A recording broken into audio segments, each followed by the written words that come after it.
In last class, we studied about structure and functions of plant cell.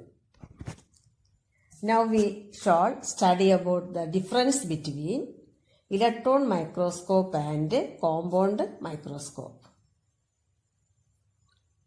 First difference is compound microscope magnifies an object only 2000 times its size, whereas electron microscope magnifies an object millions times its size. Second point, in compound microscope, the light source is used to see an object, whereas in electron microscope, electrons are utilized instead of light source. First difference is compound microscope magnifies an object only 2000 times its size, whereas electron microscope magnifies an object millions times its size. Second point, in compound microscope, the light source is used to see an object, whereas in electron microscope, electrons are utilized instead of light source. Now we are going to discuss about nucleus. The nucleus is considered as the regulatory center of the cell because it controls various life activities. The nucleus is considered as the regulatory center of the cell because it controls various life activities. Next one, the parts of nucleus are nuclear membrane, nuclear pore, nucleoplasm, nucleolus, and chromatin reticulum. Nuclear membrane, nuclear pore, nucleoplasm, nucleolus, chromatin reticulum. First one, nuclear membrane. It is a double-layered membrane that covers the nucleus. It is the double-layered membrane that covers the nucleus. Next one, nuclear pore. Nuclear pores are pores in the nuclear membrane. They help in the conduction of materials to and from the nucleus. Next, nucleoplasm. It is a fluid part of the nucleus. Nucleolus and chromatin reticulum are seen here. Nucleoplasm, it is a fluid part of the nucleus. Nucleolus and chromatin reticulum are seen. Next, nucleolus. They are spherical bodies that play a major role in the synthesis of ribosome.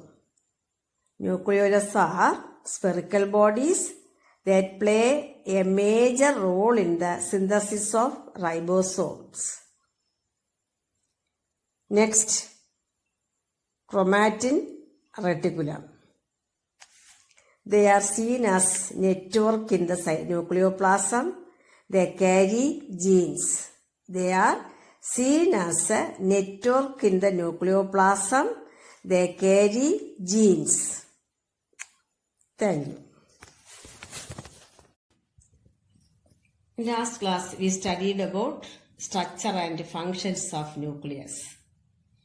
Now we shall study about difference between prokaryotes and eukaryotes. What is prokaryotes?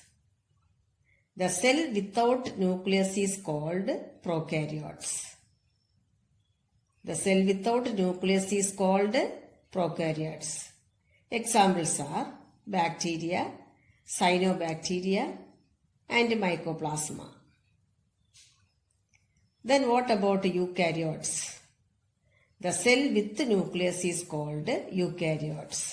The cell with nucleus is called eukaryotes. Examples are amoeba, plants and animals. We know that the color and taste of fruits change when they ripen. What was the reason behind it? Plastids are responsible for it. What are plastids? Plastids are the cell organelles that are only seen in plant cell. There are three kinds of plastids. They are chloroplast, chromoplast and leucoplast. Chloroplast, chromoplast and leucoplast. First one, chloroplast. Photosynthesis is performed by chloroplast. It provides green pigment to plants. For photosynthesis performed by chloroplast, it provides green pigment to plants.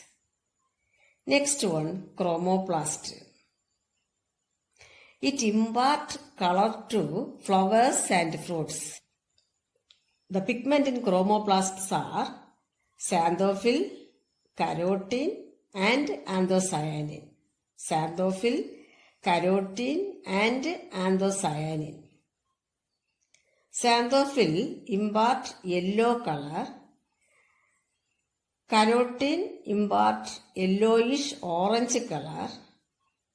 And anthocyanin imparts red or purple color.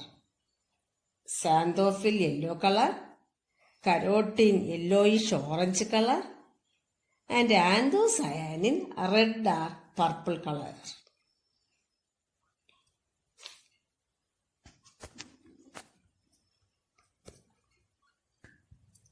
Last one, leucoplast. These plastids have no specific color.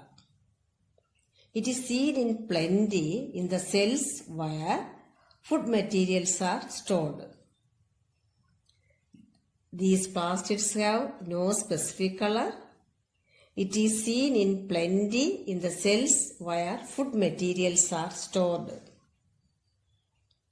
As fruits ripen, chloroplast change to chromoplast.